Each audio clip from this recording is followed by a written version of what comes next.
আসসালামু আলাইকুম, সবাই কেমন আছেন? কাঁঠাল নিয়ে এসেছি বাজার থেকে। এটা ইঁচড় রান্না করব। অনেকে কাঁচা কাঁঠাল মাছ দিয়েও রান্না করে, অনেকে ডাউলের মতো বাগার দেয়। আমি এটাকে আজ শুকনো রান্না করব। আগে ভালো করে হাতে তেল দিয়ে সুন্দর করে কাঁঠালটা কেটে নিয়েছি। এবার আমি কাঁঠালটা ছোকলা, উপরে যে ছোকলা এটা আমি খুলে ফেলে দেব। তারপরে আমি কেটে সুন্দর করে কাঁঠালের কোয়াগুলো বা কোষগুলো আমি বের করে নেব। এই যে উপরের ছোকলাগুলো আমি আস্তে আস্তে কেটে ফেলে দিচ্ছি। তারপরে কেটে দেওয়ার পরে এর যে কোষ, কাঁঠালের কোষ, এগুলো আমি আস্তে আস্তে বের করে নেব। নিয়ে কাঁঠালের বিচিটা মাঝখান থেকে ছিঁড়ে ফেলতে হবে। কাঁঠালের বিচিটা মাঝখান থেকে ছিঁড়ে ফেলতে হবে, না হলে কাঁঠালের বিচির উপরে যে সাদা অংশটা পিছলা, ওটা না ফেলে দিলে কাঁঠালটা খেতে ভালো লাগবে না। এই জন্য আমি সবটা এভাবে কেটে নিয়েছি। এবার আমার বাছার পালা। এভাবে উপরে যে ছোকলা আছে এভাবে সুন্দর করে একটি একটি করে পরিষ্কার করে নিতে হবে। কাঁঠালের বিচি সহ আমার পরিষ্কার করা শেষ। এভাবে পরিষ্কার করে নিতে হবে।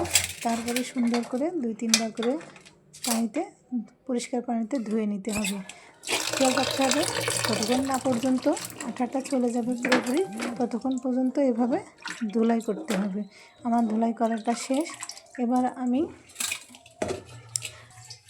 পুরোটা একটা পাতিলে সম্পূর্ণ কাঁঠালটা দিয়ে দেব। দিয়ে দেওয়ার পরে কাঁঠালটা দিয়ে দেব। খেয়াল রাখতে হবে প্রথমে পানি দেওয়া যাবে না, কিছুটা পানি বের হবে কাঁঠাল থেকে। তারপর আমি পরিমাণ মতো লবণ এবং হলুদ অ্যাড করব।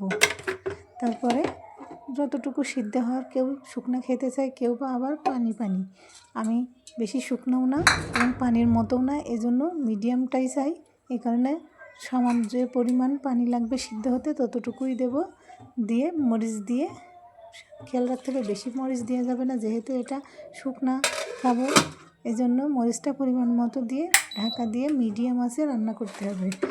বেশি চুলার আঁচটা বেশি হাইও করা যাবে না এবং লোও দেওয়া যাবে না, মিডিয়াম। এই যে আমি 800 ওয়াটে দিয়ে দেবো, 250 ওয়াটেও দেবো না, মিডিয়ামটা আমার এখানে এসেছিলাম মিডিয়াম আঁচ 800 ওয়াট। এটা আমি দিয়ে আধা ঘন্টা পর্যন্ত ওয়েট করব। মাঝে মধ্যে নাড়া দেব। দেখেন আমার কাঁঠালটা পুরো সিদ্ধ হয়ে গেছে এবং এটা বাগার দেওয়ার উপযোগী হয়েছে। অনেকে এভাবেই বাগার দেয়। মরিচ যদি প্রয়োজন হয় কেউ গুঁড়া মরিচ দিতে পারে, আবার কেউ না দিলেও না দিতে পারে, সমস্যা নেই। এভাবে অনেকে বাগার দিয়ে তেলের পরে পেঁয়াজ রসুন চেঁচা দিয়ে বাগার দেয়। আমি একটু ঘটে নেব, নিয়ে ভালো করে নেওয়ার পর আমি বাগার দেবো, সুন্দর করে বাগার দেবো। পেঁয়াজ রসুন দিয়ে নাড়াচাড়া করে আমি এটা তেলের পরে ঢেলে দেবো। কিছুক্ষণ নাড়তে থাকবো, যেহেতু যাতে কাঁঠালের ভিতরে তেল, পেঁয়াজ রসুন এবং জিরাটা ভালোভাবে মেশে। এভাবে কিছুক্ষণ নাড়ার পরে কাঁঠাল রান্না হয়ে যাবে। এই যে আমার দেখেন বেশি পানিও হয়নি, আবার বেশি শুকনো হয়নি, মিডিয়াম আছে। কিন্তু এভাবেই